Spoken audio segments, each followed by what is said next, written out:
సాయి కటాక్షం అండి. ఇవి బియ్యం పిండి వడియాలండి. అయితేనండి మీకు కొలతలు చెప్తాను, నేను చూసుకోండి. చక్కగా వడియాలు చూడండి ఎంత బాగున్నాయి, తెల్లగా వచ్చినాయండి చక్కగా వడియాలు. ఇప్పుడే ఒలిచానండి నేను. మీకు కవర్ ఉంటే కవర్ మీద పెట్టుకోండి. నేను బట్ట మీద తడిపి పెట్టానండి, కవర్ లేక బట్ట మీద పెట్టాను. కొంచెం ముక్కలైనా కూడా బాగానే వచ్చినాయండి. ఈ బియ్యం పిండి వడియాలకండి లోటా పిండికి 8 లోటాలు నీళ్ళండి. ఒక లోటానేమో పిండిలో కలుపుకోండి. 7 లోటాలు ఎసరు పెట్టుకోండి. ఎసరు కాగాక దాంట్లో మీరు ఏమన్నా వేసుకుంటారు కదండి, అల్లం వెల్లుల్లి కానీ జీలకర్ర కానీ ఏదైనా వేసుకోవచ్చండి. పచ్చిమిరపకాయలు కానీ కారం కారంగా ఉంటాయి చక్క అన్నీ మిక్సీ పట్టుకుని వేసుకోండి. పిండికి తగ్గ ఉప్పు వేసుకోండి సరిపడంత. వేసుకుని ఎసరు గలబలా కాగాక మీరు సగ్గుబియ్యం కూడా కాసిన వేసుకోండి, జిగురు వస్తుంది. సన్న సగ్గుబియ్యం అయితే ఎసట్లో పోసేయచ్చు. లావు అయితే రాత్రిపూట నానబెట్టుకుని పొద్దున్నే ఎసరు పెడతాం కదండి, ఎసట్లో పోసేసుకోండి. పోసుకున్నాక గుంట గరిటెలు సరిపోతాయండి సగ్గుబియ్యం. లోటా పిండికి గుంట గరిటె సగ్గుబియ్యం సరిపోతాయి. మనం పులుసు అవి పోసుకుంటాం కదండి, ఆ గుంట గరిటె సరిపోతుందండి.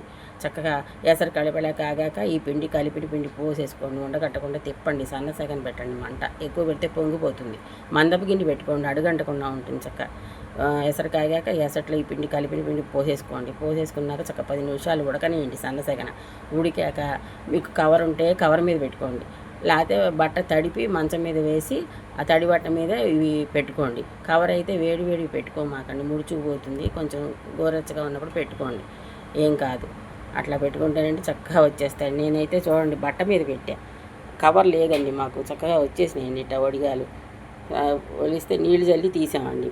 నీళ్ళు జల్లి కాసేపు అట్టి పెడితేనండి చక్కగా వచ్చేస్తాయి వడియాలు. ఇట్లా తీసామండి, నీళ్ళు జల్లి చక్కగా వచ్చేసినాయండి.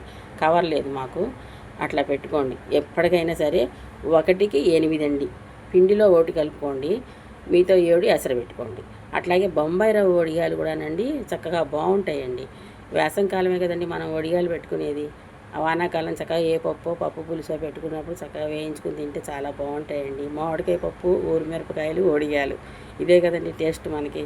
అట్లాగే బొంబాయి రవ్వ కూడా 1కి 8 గ్లాసులు నీళ్ళండి. ఎసరు పెట్టుకుని ఎసట్లో మీరు చక్కగా అల్లం పచ్చిమిరపకాయలు కానీ అన్న వేసుకోండి దంచి. వెల్లుల్లిపాయలు తింటే వెల్లుల్లిపాయలు వేసుకోండి, చాలా బాగుంటాయి పప్పులో నంచుకుంటే. 1కి 8 పోసుకోండి.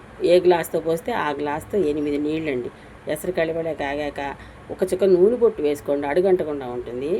అప్పుడు ఈ బొంబాయి రవ్వ, గ్లాస్ బొంబాయి రవ్వ దాంట్లో పోసేసుకుని తిప్పండి, సన్నసగన పెట్టుకోండి. 10 నిమిషాలు చక్కగా ఉడికాకండి పెట్టేసుకోవడమే. కవర్ మీద పెట్టుకున్నా పర్వాలా, మీరు బట్ట మీద పెట్టుకున్నా పర్వాలా. బట్ట అయితే తడిపి పెట్టుకోండి, మళ్ళీ నీళ్ళు చల్లి తడిపి తీయండి, వచ్చేస్తాయి చక్కగా.